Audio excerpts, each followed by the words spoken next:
Hey everyone, Raelan here. I have another incredible interview for you today. It's with Nick Champeau. He is here to talk to us a bit about his chronic fatigue syndrome journey. He is functionally recovered, still has a few symptoms, but is almost basically fully there. So I'm really excited to hear a bit about how you got here. So thank you, Nick. Thank you so much for doing this today. Welcome. Thanks for having me on. It's been a pleasure watching your videos and seeing everything that you do. I'm sure you've helped out thousands, if not tens of thousands of people. And it's really an honor for me to come on here and help out in any way I can and maybe provide some different perspectives. I'm so grateful to you and to everyone who does this. I know that it is a nerve-wracking experience often for people, but like you said, people comment all the time how much they appreciate hearing other people's stories. So yeah, this is just amazing. So yeah, let's jump right in. How did this all start for you, or what did life look like before you started having health challenges? How did this journey begin? Well, I think in hindsight for me, it was kind of obvious that I was going to develop something like this. From a very young age, I'd even say from first or second grade, I had you had an interview with Liz, and she was talking about external validation mode. Mm-hmm. And I had a lot of that going on. I don't know if it resulted from bullying when I was a really little kid or some sort of, feeling that I had to be special because, us millennials, we grew up in this generation where everyone has to be special, right? But I was extremely competitive in sports. I grew up playing soccer, baseball, golf. I was actually lifting weights on a regular basis from the age of 12 on. And I was really, really competitive, and I felt that I had to absolutely win everything. And I put a lot of my self-esteem on how I performed. And this is kind of really difficult for me mentally because if I let's say if I went 0 for 4 in a baseball game, or if I didn't hit that lift that I really wanted to hit, or played a bad round of golf or something, I may be not feeling good about myself for quite a while. So definitely the perfectionism set in pretty heavily as well there.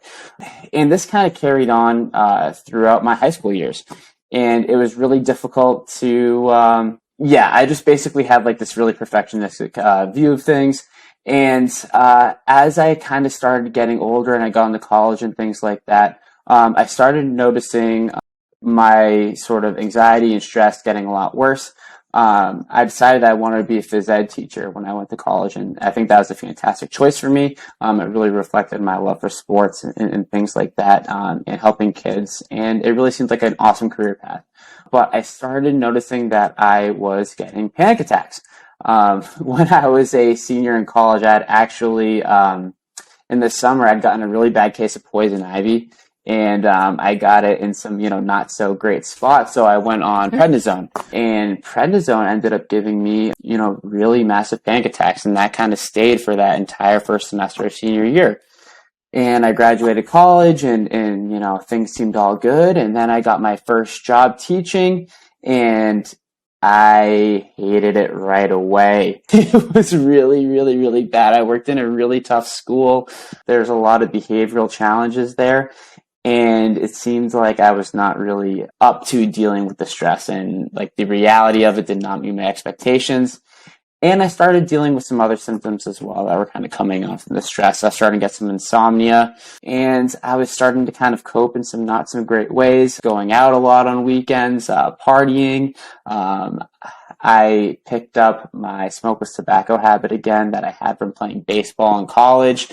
And yeah, I was kind of, fine, but with just kind of these little symptoms adding up here and there. And then that kind of started to snowball. The next year, I actually got a different teaching job in the city because the other school actually cut my contract off because the state took over. They got rid of all the first-year employees. So right away, that was a really bad start for my career. Got my stress levels kind of higher again. The next year, my insomnia came back when I moved into my apartment with my new girlfriend and things like that. Yeah, it kind of started getting worse and worse from there.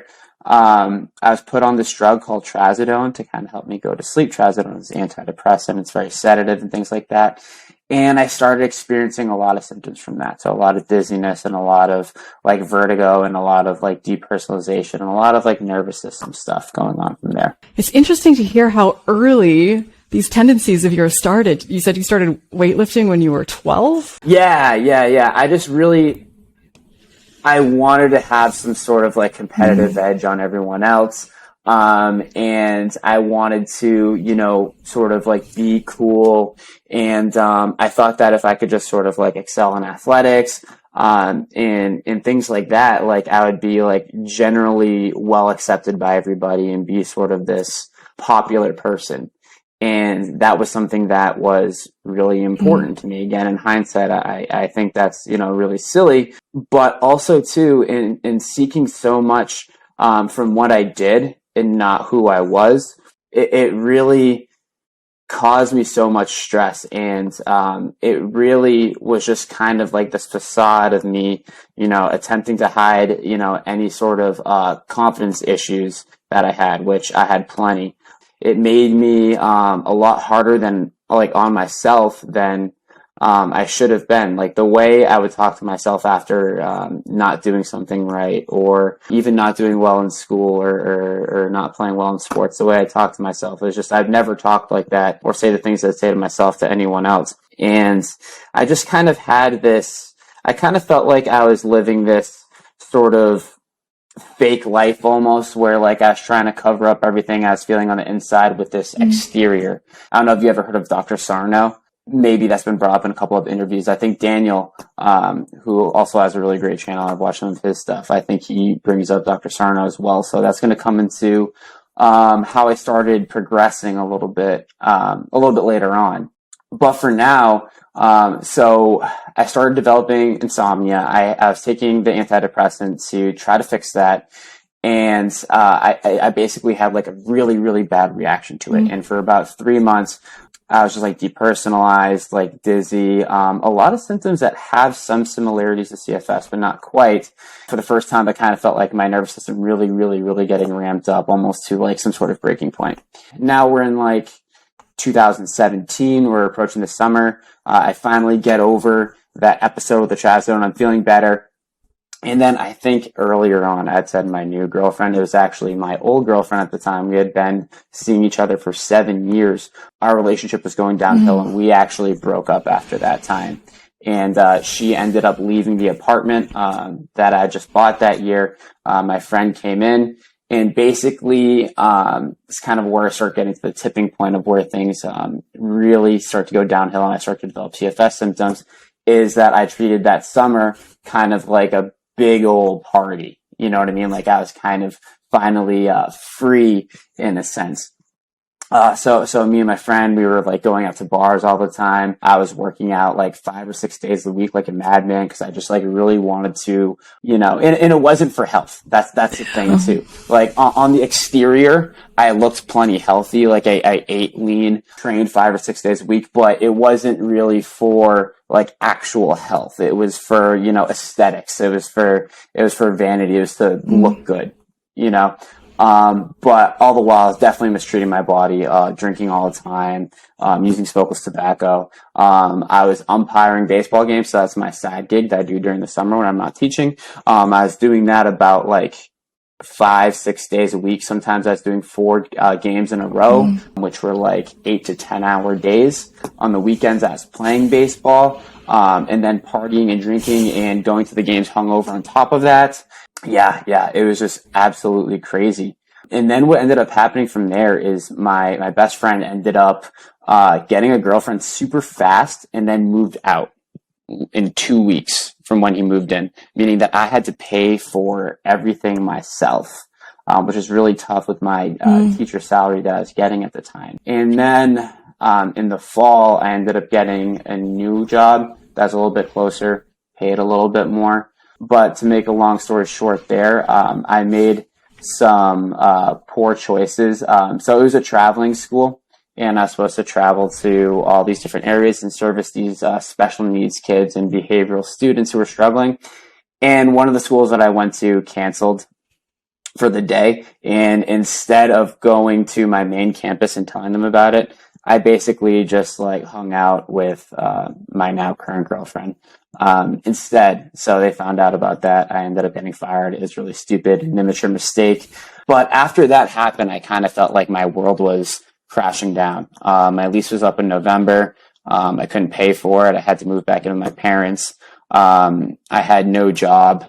I felt like a total failure.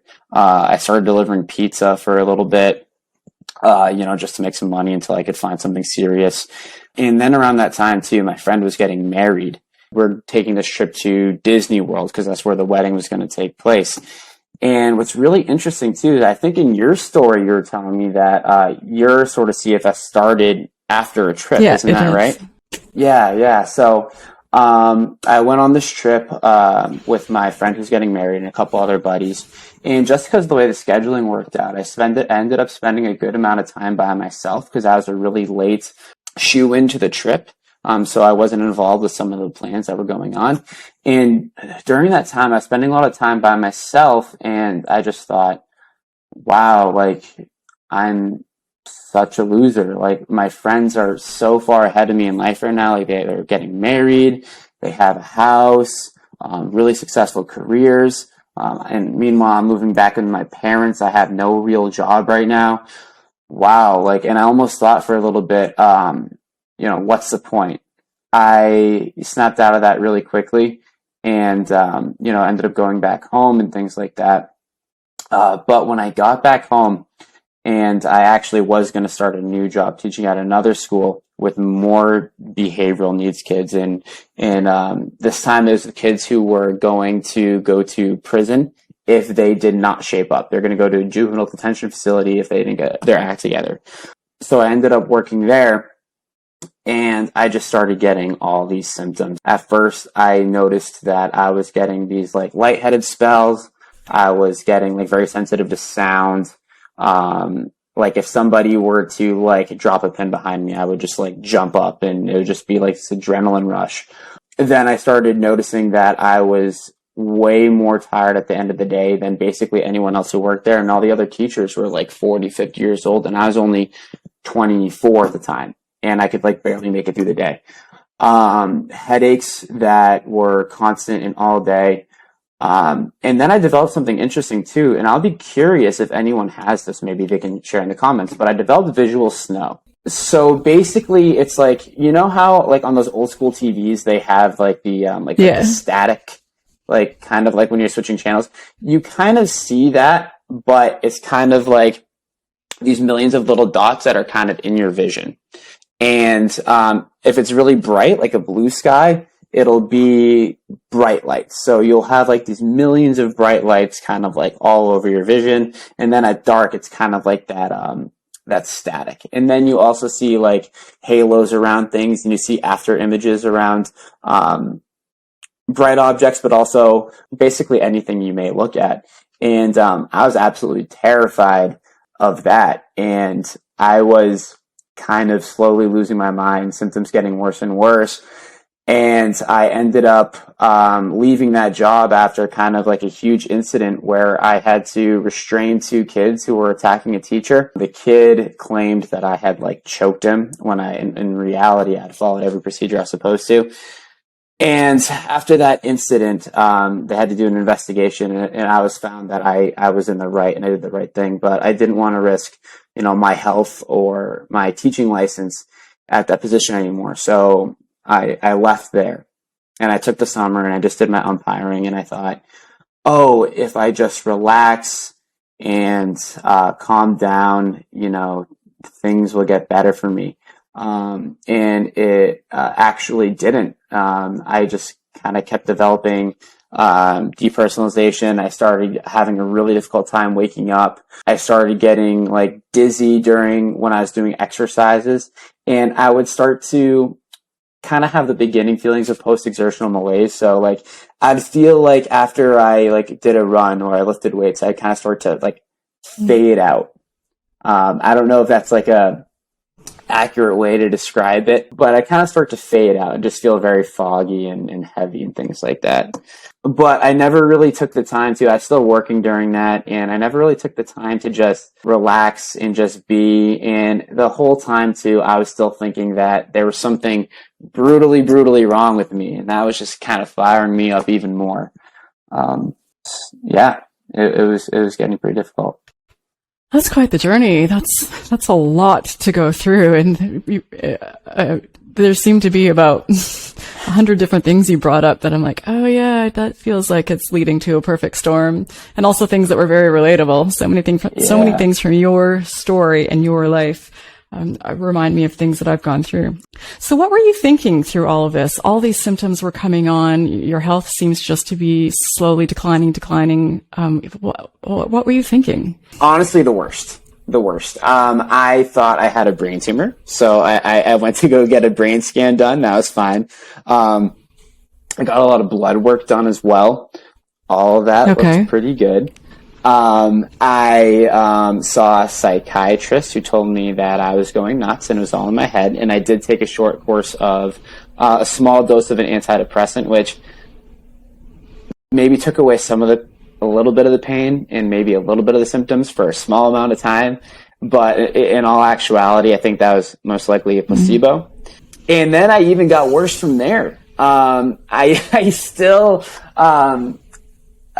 attached to the idea of being a teacher because, like, I'm a very, like, kind of ego-driven person. Not like a cocky person, but, like, I mean that as in, like, I tend to associate, like, what I do with, like, who I am. So, like, I can't back out of being a teacher. So I have all these really bad symptoms. Brain fog, too. Walking into a room, not remember why I was there. One day I drove off with the gas thing still in the car. And I started another teaching job in another bad school district because it is the only thing I could get. Mm-hmm. And on the first day, I was doing lunch duty. And I would say that maybe what I had going on before is pre-CFS, but this was like your classic symptoms. Like, all of a sudden I had like extremely heavy legs. Like they were made out of like, concrete, like I was walking around and my feet were like, concrete blocks. I had really bad dizziness, like palpitations, all your kind of like quintessential, CFS stuff and like POTS stuff as well, kind of going on. And that like didn't leave for 6 months straight. So, where am I at right now? November 2019. Yeah. No, 2018. Yeah. So for like 6 months straight, I kind of had those symptoms constantly and they're getting, even worse too. Like and I worked the whole time as well. What was really difficult was I would wake up in the morning and I could tell how my head would feel coming off the pillow, what type of day I was going to have. So like if it was like very, very heavy, I knew that it was going to be a really rough day. And if it wasn't as bad, I knew that, it would be less horrible. But in my mind, that's always what I was thinking. I was like, okay, is today going to be really awful or just, a little awful? I was, doing a lot of research at the time too, as being just a major scientist, as, a lot of people with CFS do. I started looking into diets. I started looking into, like POTS syndrome, because that's what I was convinced that I had. I started to, see a neurologist, and then I made an appointment with autonomic neurology as well. His name's Dr. Novak. He's in Mass General over there. I forgot, sorry, I'm going to interrupt you just because I realized I forgot to get you to share with people off the start where you are in the world. So where do you live? Massachusetts. So I am in Sturbridge, Mass. It's really Southbridge. I like the people called Sturbridge because there's Old Sturbridge Village over there, and maybe some people have heard of that and have gone over there. But that's like okay. It just helps for context when we're talking about medical community and how doctors are responding and so forth. Yeah. So it was really, really tough. I would be teaching at times, just dragging myself around the classroom, not remembering anything I was doing, bending over to pick up a pencil and having my vision black out. It was really, really tough. And I did get some treatment. I went to the autonomic neurologist and they did a tilt table on me. This was in about like May of 2019. And some of you who have POTS or may think you do may be familiarized with the tilt table. And I didn't have POTS, but they found that I wasn't getting like proper cerebral blood flow. And I guess that same physician, what's really interesting is that he did a study he compared the cerebral blood flow. So for those of you who aren't familiar, they put a cranial Doppler on your head and it measures the amount of blood going to your head, laying down versus when you make an orthostatic change. So like when you go from like laying down to standing up. And in the study, and maybe I can link this as well, but they were able to detect CFS patients with 100% accuracy in the study based on the reduction of blood flow to the brain when they go from laying down to standing, regardless of POTS. So I found that was really interesting. Yeah, and you've shared a lot of really great links with me, and we'll make sure that everything you talk about and everything that you've shared is in the video description. So people watching, be sure to check it out. He's got some great stuff for sure. And from there, I got treated with some medications. They put me on Florinef, which is supposed to basically like help raise your blood pressure so that, you know, you have less orthostatic symptoms. That didn't really work out for me. I tried Mestinon. And then I tried some other drug. I think it was Mitadrin. I tried all three of those. Didn't really do anything for me at all. I went to an integrated medicine practitioner who was extremely, extremely expensive. She drew about 30 vials of blood from me. I paid thousands of dollars. And all she told me was, you know, Nick, I don't know if I can really help you, but I will say one thing. Sometimes people's stress bucket gets a little bit too full and overflows. And that's what looks like what's happened to you. And that was kind of the one thing I took out of it. After the thousands of dollars that I spent and all the supplements that I took. And I'm sure you're very familiar with that as well. So I started to make a turnaround soon after that. And, you know, I had taken the whole summer off from umpiring and everything to try to recover. I was resting and not doing much of anything and not getting any better, maybe even getting a little worse. It seemed like almost the less that I did, the worse that I ended up getting. You know, I went back to my phone, my little research bay that I called it, because I was constantly Googling things and constantly trying to figure out what was wrong with me. That was like, you know, my almost full-time job. And I thought to myself, and I don't advise anyone look this up. I don't think this is the way out of this, but I go, what if I just push through it? So I just go pushing through chronic fatigue syndrome. And I came up with this article, and I've linked this one. It's called Explaining the Unexplainable. It's by Dr. Howard Schubner. And basically what he says is with that, if you have fatigue, you know, lasting 6 months or longer, that's not caused by a definitive medical condition. What's going on is that the brain is keeping that fatigue signal on and these other pain centers and these other symptoms activated in order to protect you from a threat that has long passed. And I read that and I saw the story of a kid on there. Well, I say kid, but someone who was in college. He had chronic fatigue syndrome, fibromyalgia. He was restricted to his bed and to a wheelchair when he'd go out. This happened for years. And then he followed sort of Dr. Sarno's TMS protocol, which basically involves losing fear of your symptoms, gradually increasing your activity, and journaling about stressful emotions. And within 3 weeks, he was 100% better. And I thought that was insane. But as I read that, I had this thought pop into my head, and I just go, you know, holy... you know, whatever, I don't know the word, but holy S. And what I'm saying isn't true, but it's like, holy S, this is fake. Yeah. It's all fake. And I got up and I like walked to the store to get some breakfast stuff. Symptoms gone. It's crazy. It's crazy.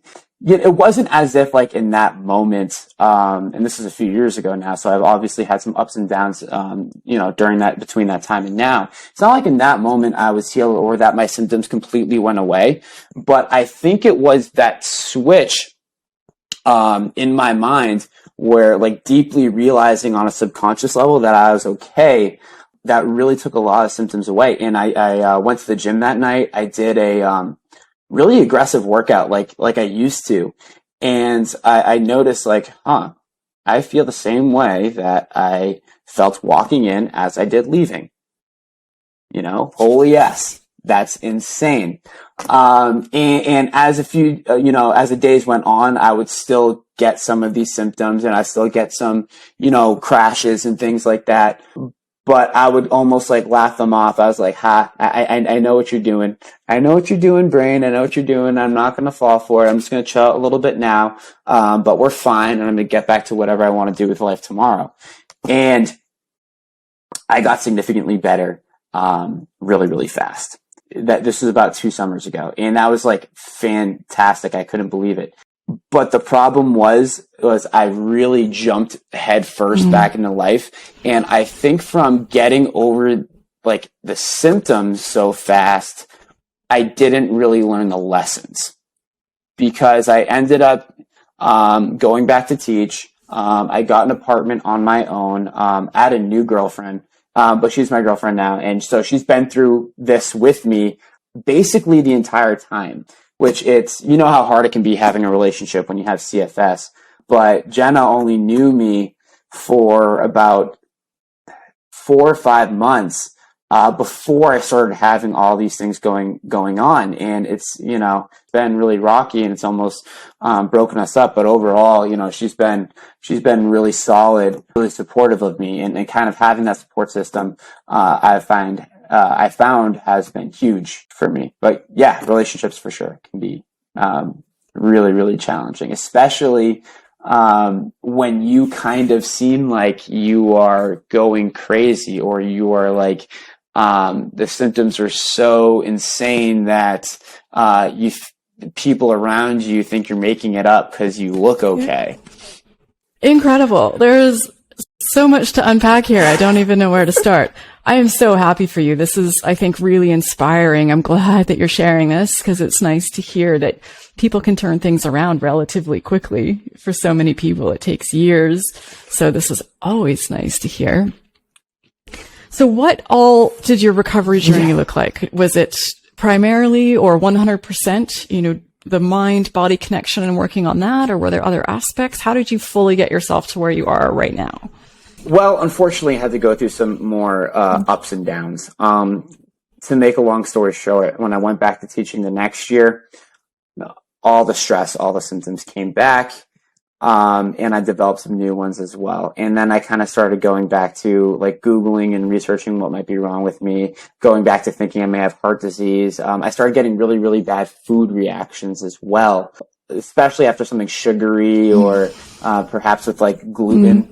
Right. Really bad headaches and stuff like that, and palpitations and panic attacks and stuff like that. I would just keep thinking over and over again with every new symptom that I'd get that I had some sort of terminal, illness, right? That I had like really bad heart disease. And I'm getting to what got me here in the first place, but I just kind of want to describe the roller coaster as well, because I went from this point where I was like, oh my gosh, I'm almost there, to crap, here it is again.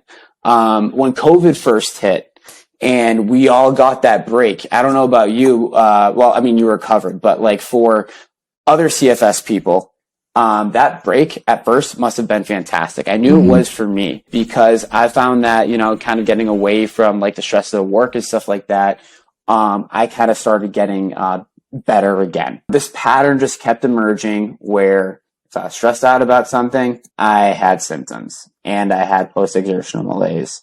I had a lot of problems. And if I was not stressed, I had seemingly not stressed, I had a lot less symptoms. And this even continued for me teaching this year as well. I still had a lot of symptoms. As a matter of fact, this one time I had a really bad crash. I was walking with Jenna, and all of a sudden I went to the ground, nearly passed out, just kind of randomly, and I thought I had a stroke. And I went to the emergency room, and they did, scans of my heart and everything, and it turned out fine. That put me in a enormous stress pattern. And at the worst this year, I was looking at a computer screen, teaching my classes, and crashing. And I was having difficulty for sitting up for, long periods of time. And sometimes I feel really bad about this, but I'd actually turn off my camera, present something on screen so that I could go ahead and lay down and teach the class. Like it got that bad again. But for me, what has gotten me to the point of those low points to where I'm at now, and just to illustrate, this week I've been to the gym. Well, I think it's been since Sunday. I've been to the gym 4 out of 5 days, and the one day I didn't was yesterday, and I ran a 5K on the treadmill. I did it in like 23 minutes and 38 seconds, which is not bad. I also, I've played 18 holes of golf walking on 2 days in a row, which has been fantastic. And what has gotten me from that point of looking at a computer screen, sitting up for too long and crashing to not, and it wasn't overnight this time. It was kind of a progression to where I'm at now is fully accepting that, at least for me, okay, some people may attack me in the comments, and hopefully they don't, but at least for me, my CFS, my symptoms are all a result of anxiety. It's all a result of anxiety. And there's this really, really awesome video that was super helpful for me that really illustrated it well. It's by Miguel Batista, and I linked the video in the description, or Raelan. Sorry. You can do it if you want. I welcome the help. Yeah, I don't know how to do that. I don't know how to channel. I'm like, oh my gosh. I think it's the teacher in me that's like, just okay, kids, make sure you click on the link down here. It'll take you to the lesson. You're used to being the one to have to do everything. Yeah. He described how, we have this buffer for stress. So if you look at your life, let's say that like your stress threshold is this line that's like right here. Okay. And we have this big buffer, the space below, right?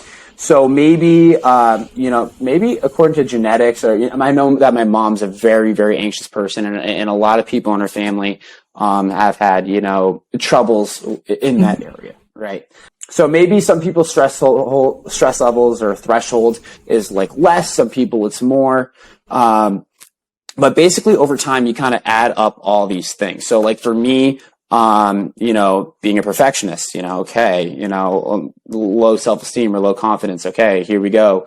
Relationship ending. Okay, here we go. Having the symptoms in general. So the big thing, like having symptoms in general is a like huge stress in and of itself, right? So like when you're having CFS symptoms and you're going through all this like pain, like the migraines that you're having, or you're really struggling to walk, just the pure physical feelings, right? That adds to the stress level that's already way too stressed, right? So like that's really where the negative feedback loop comes in.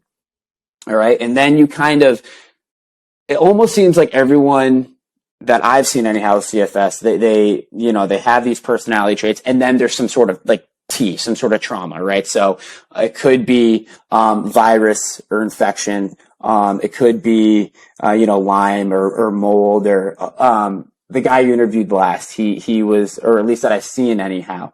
He was talking about mold toxicity. I've watched his channel before too. Very good. Phil Hadfield. He has the chronic comeback. The chronic comeback. A great channel, great the chronic podcast. Comeback. Yeah. You've had some good, some really quality content lately. I feel like I'm lagging behind. Not at all. I'm doing my best. So, and then, maybe your stress threshold is here, and maybe the thing is you're not like necessarily, maybe having crazy anxiety symptoms yet, or having like these, really debilitating stuff. But then you kind of hit this trauma, right? Whatever it is. And then it just puts you over the edge. And then that's really where the cascade of symptoms comes from, and obviously you have, the fatigue being, front and center, but, people, or at least in my experience of like reviewing people's stories and like my own, it's not uncommon to have like, 20, 30, 40, 50 different symptoms, that are going on. And, another link that I put in there is, the Anxiety Center, symptoms list. And in there, if you scroll through, there's over 100 symptoms, and I could find pretty much all of them. I could find all of them in there. So for me, a big piece of it is number one, I started calling all of my symptoms anxiety or panic attacks, right? So let's say I was, running on the treadmill, and then I get off and my heart is going crazy. I'm getting palpitations, or I'm getting dizzy, or, I'm getting brain fog or something like that. All I say was, okay, my body's overstimulated right now, because its stress is too high. I'm fine. I'm okay. If I want to relax right now, I can. But there's no hardware issue with me. It's a software problem. I'm okay. When I wake up in the morning now and I'm not feeling good, because morning is the worst time for me. And it seems to be the case with a lot of people that, you almost kind of wake up into a crash. I don't know if that was the case for you personally, but it kind of is for me. And I would notice too that underneath that fatigue, there was like a fast heart rate. There were headaches. Those heavy limbs that were going on, right? And I'm like, okay, it's not because of what I did yesterday. It's just because I'm overstimulated. I'm having a panic attack right now. I'm going to be okay. I can rest if I want to. Other than that, I can continue with what I'm doing.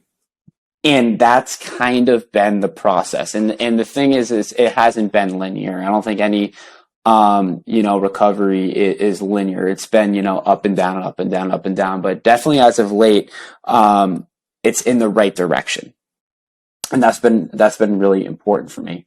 I think the next layer for me personally to get from this place where I'm functionally doing pretty well to starting to feel really well all the time is starting to really nip away at my perfectionism. Like, for example, right now I'm kind of upset that I still don't quite have the physique that I did before. I still, am not quite the athlete that I was before. I'm not making as much money as I should be. I'm not having as much fun as someone should be at my age. All this stuff, right? So I think getting to the bottom of that and stopping with the comparisons and living more, shall I say, mindful, more present moment, will really kind of help me, get to that next level. And then finally too, diet's obviously really important. If you're treating yourself really poorly and putting junk into your body, and not that I do, that's going to set you back. And a lot of people too recover from anxiety simply by making those lifestyle changes, such as with diet and exercise. And I think it's a little bit on the rare side, but people do recover from CFS just from diet changes as well. And also one thing that I want to bring up too while I'm on diet is alcohol. I know that this has been a big topic that I think you've made a video about this separately. And you're talking about how, alcohol can kind of be the source of jet fuel at times, where that can kind of help you to keep going. And I found that to be the case for myself as well in most circumstances. Sometimes if I were to drink, I'll crash a little bit, but in most circumstances, it really helps me keep going. And if you look at it through the lens of, this anxiety or this panic that comes from the overstimulation, alcohol kind of, takes it down a little bit. It's exogenous GABA, you know what I mean? So it kind of makes sense that would be really helpful in, mitigating some of those symptoms and helping you go a little bit more. Unfortunately, though, I found for me personally is that it takes less alcohol to give me a more severe hangover. And again, it's just because, the body's, not, quite ready. It's not quite out of that stress state yet. So yeah, definitely, nixing that, getting rid of that, really helpful in terms of putting it, what you're putting into your body as well. And then trying to paint the picture of, what I want the rest of my life to look like. And the thing is too, is that I don't think that, I have to do anything differently. Like, I don't think I have to like quit, working out, or quit playing golf, or quit going out with friends and having fun, or any of these things. But I think what I do need to do is change the way that I do it. Like, so for example, maybe weight training now is not just about, how, buff you can look for the beach, but it's, about like maintaining your health.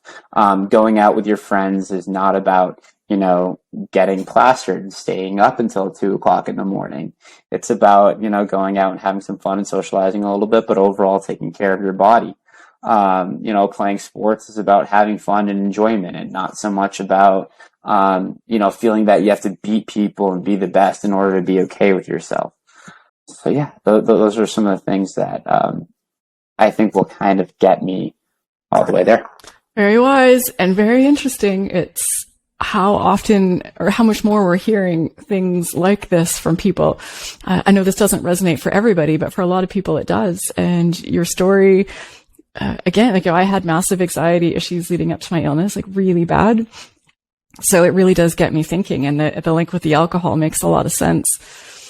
I love the statement that you said, it's not a hardware problem, it's a software problem. I think for people where this mentality of healing does resonate, that's a good line for you to hold on to. Like, this is fine. It's just we're running the wrong program right now. Right? Could have switched the brain over. Exactly. We're on an old program that's not accurate anymore. We're okay. Too, and with that being said, I think that you can try too hard to heal at times. So for example, I haven't mentioned this yet, but I've tried 3 recovery programs. I've done DNRS. I've done, there's one that I did at Mobile. It was Fatigue Answers. And then I actually did the Lightning process as well.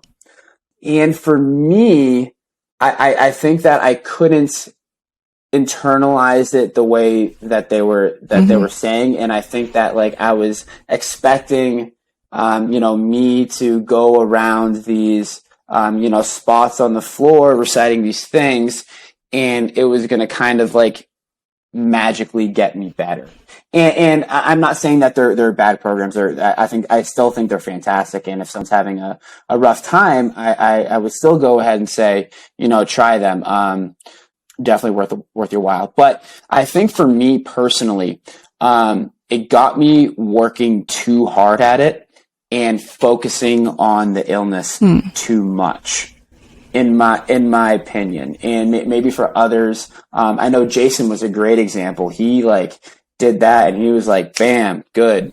And some people it clicks. For me, looking at it through the lens that I described it as the the software issue, not the hardware issue, looking at from the anxiety lens, and then also reaffirming that and providing evidence to that on a regular basis. It's something that it's not just like one time and it's over. It's something that I still have to constantly do, because I'm sure that I'm when I go back to work, or maybe one day I exert myself quite a bit and I end up getting some really, really nasty post-exertional malaise action going on there. I'll have to keep reaffirming myself that hey, this is a body that's overstimulated, it's over anxious, you're gonna be okay. So how does it feel now to be where you are, where you're feeling for all intents and purposes pretty much recovered? What does that feel like? It feels good that I can do what I want to do. Like, it basically, if there's something I want to do, I can go ahead and do it and get it done. There are some days where I still kind of don't feel amazing to the point that I kind of want to stay in a little bit. But if I really wanted to, I could go out and work out, or go out with friends, or do stuff like that. I think for me, complete recovery will really look like me living in a lifestyle that's like congruent, and a thought process that's congruent to optimal health. So the reason why I really haven't put like my recovery down as like being officially recovered is because I still have the symptoms but I'm still kind of stuck in these old patterns that I'm still trying to break out of. And I think when I'm able to do that, and that will be kind of a step by step process, there'll be, a moment where, I'm just having a great time with like the kids at school, or like I'm out at a restaurant, and it'll be like, you know what? I haven't thought about CFS or any symptoms in a long time. And I think that will kind of be the recovery. I don't know if there's any moment for you in particular where it felt like, yeah, I'm recovered, or if it just kind of ended up being you forgot about it, or I don't know. I don't know how it's going to look, but I can say that I'm grateful to be where I'm at now, and I'm very excited for what the future holds. That's really exciting to hear. And I think that's really well said. And it is a tough one to define. When I ask people, it is a hard thing to put a specific definition on. For me, it was about not feeling like I had any limitations anymore. Like I could do all the things that I wanted to do. I could work full time. I could work out. I could socialize, and without fear and without repercussions. But it's never fully gone from my mind yet. Maybe one day it will be, but there's still, it's a lot to go through. So I find myself questioning if I, burn myself out a bit or get a rundown. I'm like, is this CFS? Is it back? Is this normal? Or is this just like how a regular person feels when they worked a 70-hour week? Yeah, and that's kind of the scary thing with CFS too, and something that I'll have to remind myself of in the future is that everyone gets, now I don't want people to get upset with me, but everyone gets what I would call psychosomatic symptoms. And what that doesn't mean in the head, it means that the brain actually makes changes to your physiology. So for example, like if you were to go down a roller coaster and be terrified, right? Your heart rate would increase. You may, if it's really overstimulated, you may get dizzy, or you may have, you may get hot or sweaty or something like that, right? Everyone, experiences that. That's like a normal part of life. But I'll have to train myself going forward too, that like, okay, hey, just cause, a normal part of like the human fight or flight system happened doesn't mean that like I'm chronically sick again. I think that's a really good distinction, really important distinction. I am so happy for you, Nick. This is amazing. You've clearly learned a lot. You've come so far. You have really good insights to all of this. I think you have a good and somewhat unique, but a growing perspective on what this illness is for some people. And I like that we're getting more of the word out about this.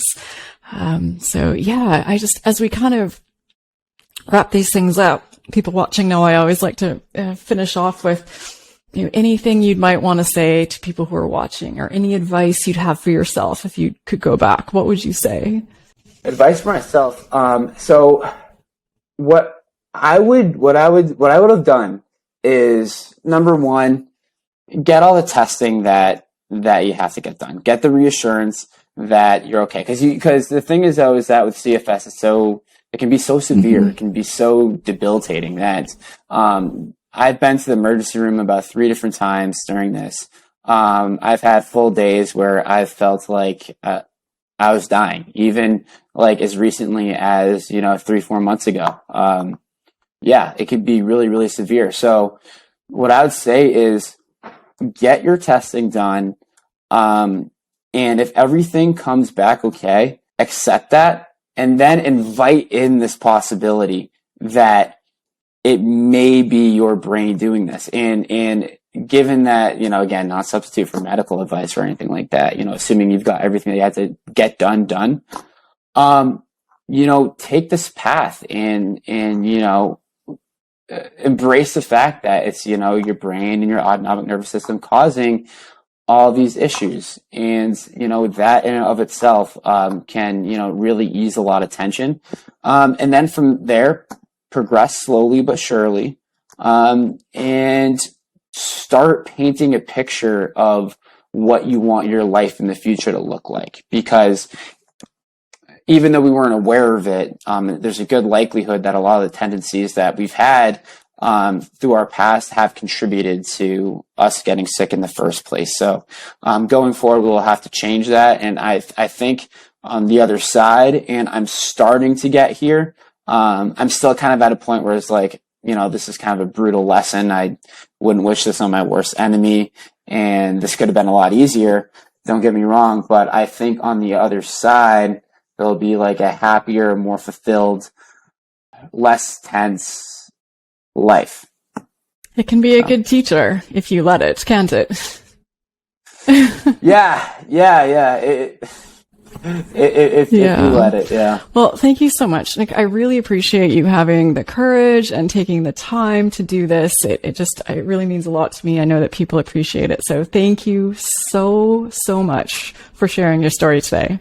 I have a bunch of links Raelan is going to post a bunch of links that I've shared in the description today. If as a viewer, you are really open to this type of approach and it's something that may be of interest to you, definitely click the links in the description that I have below the video. There's one free ebook of a guy who has completely recovered from CFS. His channel is called The Broken, I think it's called, and he has a whole free ebook down there, which is fantastic. I'd definitely check that out if you're looking for a different perspective. Definitely check out Miguel's video. That was kind of the one that got me to from my low points to where I'm at now. That's in the link in the description as well. And then I have a few more articles and some recoveries from Dr. Sarno's work, as well as the anxiety center list. Amazing. Well. Thank you so much for sharing all of that and putting all of that together for people watching. So yes, all in the video description. Definitely encourage you to check it out. And if you have questions, you want to know more from Nick, please just put them in the video comments. He's already told me that he's more than happy to keep an eye on the video and answer any questions that you might have. So we'd love to hear from you. So yeah, thank you. Thank you, Nick, for doing this. Thank you for having me. It's been a pleasure. And thank you as always, to everyone who's watching. Looking forward to your thoughts. And if you are new to the channel and you haven't yet subscribed, I invite you to consider subscribing. I've got many more interviews like this lined up over the next couple months. Lots of inspiring recovery stories coming your way, plus a whole bunch of other great stuff on health and happiness. So that's it for today. Thank you for watching, and I'll see you in the next video.